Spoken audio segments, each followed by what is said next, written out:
कहानी की शुरुआत होती है हजारों साल पहले, जब कुछ जादूगरों ने मिलकर महान राजाओं की खोपड़ियों से एक मास्क बनाया। मास्क की शक्तियां पाते ही उन्होंने आम इंसानों पर अत्याचार करने शुरू कर दिए। आखिरकार बारबेरियंस नाम की एक जाति ने उनका सामना किया और भयंकर युद्ध में कोरेन नाम के एक योद्धा ने उन्हें हराकर मास्क के टुकड़े टुकड़े कर दिए। इसके बाद जाति के हर लीडर को इसका एक एक हिस्सा दिया गया ताकि कोई इसे फिर से जोड़ न सके। लेकिन तभी भविष्यवाणी हुई कि एक आदमी इन्हें जोड़ने में कामयाब हो जाएगा, फिर एक शक्तिशाली योद्धा सबकी रक्षा करेगा। खैर, इस युद्ध में कोरेन की पत्नी ने एक लड़के को जन्म दिया और खुद मर गई। कोरेन ने उसका नाम कोनन रखा। इस घटना के कई साल बाद कोनन अब बड़ा हो गया था। कोरेन इस गांव का लीडर था और एक दिन उसने सभी योद्धाओं को मुंह में अंडे रखकर जंगल में जाने का आदेश दिया। जो भी इस अंडे को सही सलामत लेकर वापस लौटेगा वही इस खेल का विजेता होगा। कोनन ने भी इस मुकाबले में हिस्सा लेने की जिद की और आखिरकार सब योद्धा जंगल की ओर भाग निकले।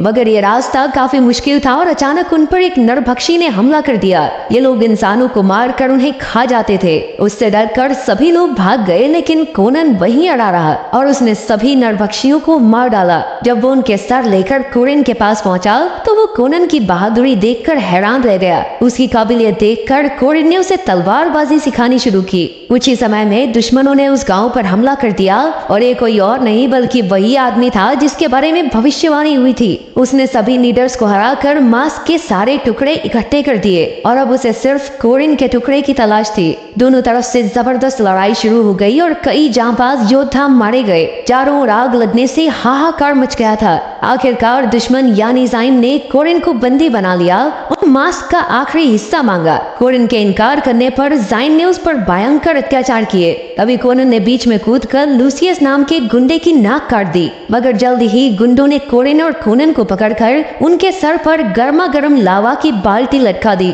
तभी जिन की बेटी मैरिक वहां आई, जो अपनी जादुई शक्तियों की मदद से मास्क के हर एक टुकड़े को महसूस कर सकती थी। आखिरकार उसने छुपा हुआ टुकड़ा ढूंढ निकाला और उसे मिलाकर जिन ने पूरा मास्क जोड़ दिया। उधर कोनन अपने पिता के ऊपर लावा की बाल्टी खींचकर खड़ा था, जिससे उसके हाथों में छाले पड़ गए। पर अचानक गुंडे कोनन पर हमला करने दौड़े तो कोरेन ने खुद पर लावा गिराकर कोनन की जान बचाई। दूसरी ओर मास्क को पूरा करके जिम पागलों की तरह हंसने लगा। अब सिर्फ उस पर पवित्र खून चढ़ाकर उसकी शक्तियों को जगाना बाकी था। जिम उसे लेकर चला गया और कोनन वहीं रह गया। इस घटना को कई साल बीत गए और अब कोनन एक महान योद्धा बन चुका था। उसने कई युद्ध लड़े और दुश्मनों का खात्मा किया, लेकिन तब भी अपने पिता के हत्यारे जिम को नहीं ढूंढ पाया। उसके अंदर बदले की आग जल रही थी। घूमते घुमाते वो एक ऐसी जगह पहुंचा जहां कई लोगों को गुलाम बनाकर ले जाया जा रहा था। तब कोनन और उसके दोस्त ने मिलकर इन गुलामों को आजाद करवाने का फैसला किया। उन्होंने गुलामों के मालिकों को धो धो कर पीटा। आखिरकार आजादी के बाद सभी गुलाम जश्न मना रहे थे कि अचानक वहां सांप प्रजाति के लोग आ गए और कोनन ने देखा कि उनके सरदार की नाक कटी हुई थी। कोनन तुरंत समझ गया कि ये वही आदमी है जिसकी नाक उसने काटी थी। वो लोग एलाशन नाम के एक चोर को पकड़ने आए थे। अब कोनन बड़ी चालाकी से उसके साथ मिलकर पकड़ा गया ताकि वो अपने टारगेट जिम तक पहुंच सके। उनकी जेल में पहुंचकर कोनन ने गार्ड पर हमला करके दंगे शुरू कर दिए। आखिरकार उसने लीसियस को पकड़ा और धमकी देकर जिम का पता पूछा।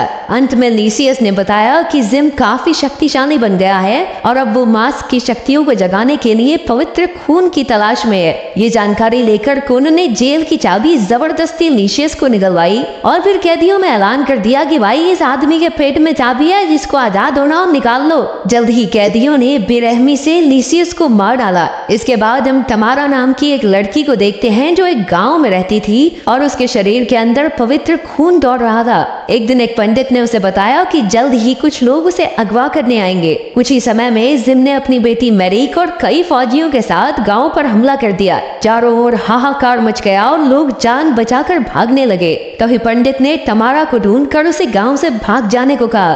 तब तमारा जिम के सिपाहियों की खाली बग्गी में बैठकर भाग निकली ताकि किसी को उस पर शक न हो। वहीं जंगल में जब कोनन ने दूर से जिम की सेना की बग्गी देखी तो वो उस पर कूद पड़ा। इधर जिम के आदमी भी बग्गी का पीछा करते वहां आ गए थे। कोनन ने बग्गी में चढ़कर तमारा से जिम के बारे में पूछा तो तमारा ने बताया कि भाई, मैं तो खुद उससे बच के भाग रही हूँ। अब कोनन ने उसे बचाने के लिए जिम की फौज का सामना किया। उसने सभी दुश्मनों को बेरहमी से मौत की घाट उतार दिया। उसकी ताकत और बहादुरी देखकर रेमो नाम के सेनापति के तो पसीने छूट गए। तब कोनन ने उसे जिम को संदेश देने को कहा कि लड़की मेरे पास है और अगर वो चाहिए तो आकर कोनन से मिले। उधर गांव में मरीक एक एक करके लड़कियों को मारकर उनका खून पीकर देख रही थी कि क्या वो पवित्र है या नहीं, लेकिन उनमें से कोई भी पवित्र नहीं निकली। तभी एक सिपाही ने जिम को बताया कि रेमो एक लड़की के पीछे जंगल में गया है। तो जिम समझ गया कि यही वो लड़की है जिसकी उन्हें तलाश थी। उधर जंगल में कोनन भी ये बात समझ गया था कि ये सब तमारा के पीछे क्यों पड़े हैं, इसीलिए वो उसे अपने साथ लेकर अपने गांव की ओर चल पड़ा।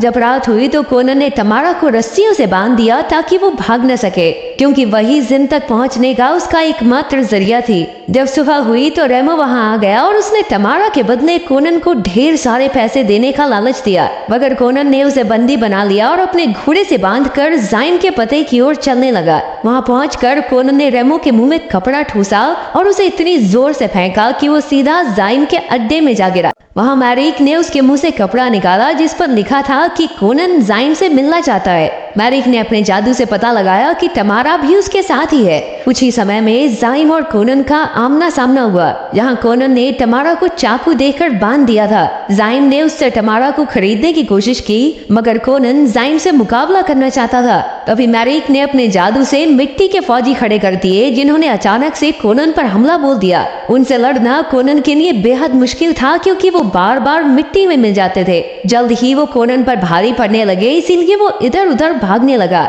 फिर जब मिट्टी की फौज ने तमारा पर हमला किया तो वो भी चाकू से आजाद होकर भाग निकली। आखिरकार कोनन ने काफी ऊंचाई पर जाकर उन फौजियों को गिराया और वो मिट्टी में मिल गए। फिर कोनन ने अपनी तलवार उठाई और तमारा की जान भी बचा ली। इसके बाद जिम अपनी तलवार लेकर उसका मुकाबला करने आया। जब कोनन ने उसे बताया कि वो वही लड़का है जिसके पिता से जिम ने मास्क का आखिरी हिस्सा लिया था, तो अचानक मारिक ने अपने जादू से एक जहरीला हथियार उसकी ओर फेंक दिया। उसके वार से कोनन काफी कमजोर पड़ गया और जिम उसे पटक पटक कर फेंकने लगा।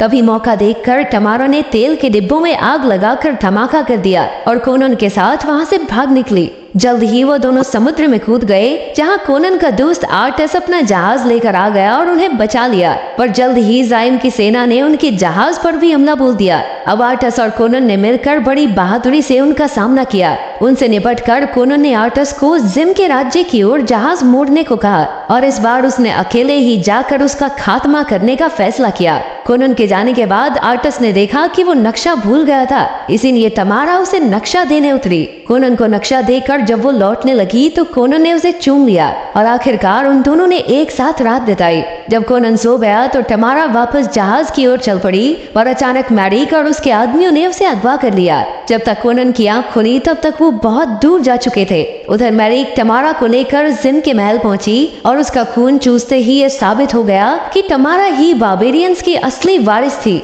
इधर कोनन अपने पुराने दोस्त एलेसान से मदद मांगने गया, जिसे उसने लूसियस के चंगुल से बचाया था। एलेसान राजी हो गया और वो दोनों जाइम के महल में खुफिया रास्ते से घुस गए। वहाँ एक खुफिया सुरंग थी जिसका ताला एलेसान ने अपनी खास चाबी से तोड़ डाला। गुफा में काफी पानी भरा हुआ था और अचानक एक जानलेवा सांप ने एलेसान को जकड़कर नीचे खींच लिया। तब कोनन ने उस सांप को काट कर उसकी जान बचाई। उधर मैरिक ने तमारा को अपनी माँ के कपड़े पहनाकर एक गोले पर बांध दिया, क्योंकि उसकी बलि देकर वो अपनी माँ को जिंदा करना चाहती थी। इधर कोनन अपने दोस्त के साथ आगे बढ़ा तो कई खूंखार कैदियों और सांपों ने उन पर हमला कर दिया, मगर कोनन ने उनका डटकर सामना किया और सभी मुश्किलें पार करके बाहर आ गया। फिर उसने अपने दोस्त की जान को जोखिम में ना डालते हुए अकेले आगे बढ़ने का फैसला किया। उसने देखा कि तमारा को एक खास गुफा में ले जाया जा रहा था। वहां पहुंचने तक कोनन को रात हो गई और तब तक जाइम ने तमारा का खून निकालकर मास्क पर चढ़ा दिया था। अचानक मास्क जादू से हिलने लगा और उसे अपने चेहरे पर लगाकर जाइम कुछ जादुई मंत्र बोलने लगा, जिससे उसकी पत्नी जिंदा हो जाए। पर अचानक कोनन ने उस पर हमला कर दिया और तभी धरती जोर जोर से हिलने लगी। इससे तमारा अपने गोले के साथ ही एक गहरी खाई में जा गिरी। तभी कोनन भी उसे बचाने के लिए कूदा, लेकिन जाइम भी वहां आ गया और उन दोनों के बीच भयंकर लड़ाई शुरू हो गई। उनकी लड़ाई से गोला उल्टा होने लगा और वो दोनों ही तमारा की जंजीरें पकड़कर लटक गए। इसी मौके पर कोनन ने तमारा को आजाद कर दिया। तमारा तो बाहर आ गई, पर जाइम और कोनन नीचे गिरते हुए लड़ते रहे। उधर मारीक तमारा के खून की खुशबू का पीछा करते हुए उस तक आ पहुंची और उन दोनों में भी हाथापाई शुरू हो गई। तमारा ने मारीक पर जोरदार वार करके उसे दीवार पर दे मारा। जल्द ही मारीक उठी और इस बार उसने तमारा को जंजीरों से जकड़ दिया। अब वो तमारा की जान लेने ही वाली थी कि कोनन ने ऐन वक्त पर आकर मारीक का हाथ काट डाला और उसे धकेल कर मार दिया। इसके बाद कोनन और तमारा भागने लगे, पर एक दीवार गिरी जिससे वो अलग हो गए। तभी जाइन कोनन के सामने आया और उसने कहा कि वो कोनन के पिता की तलवार से ही लड़ रहा है।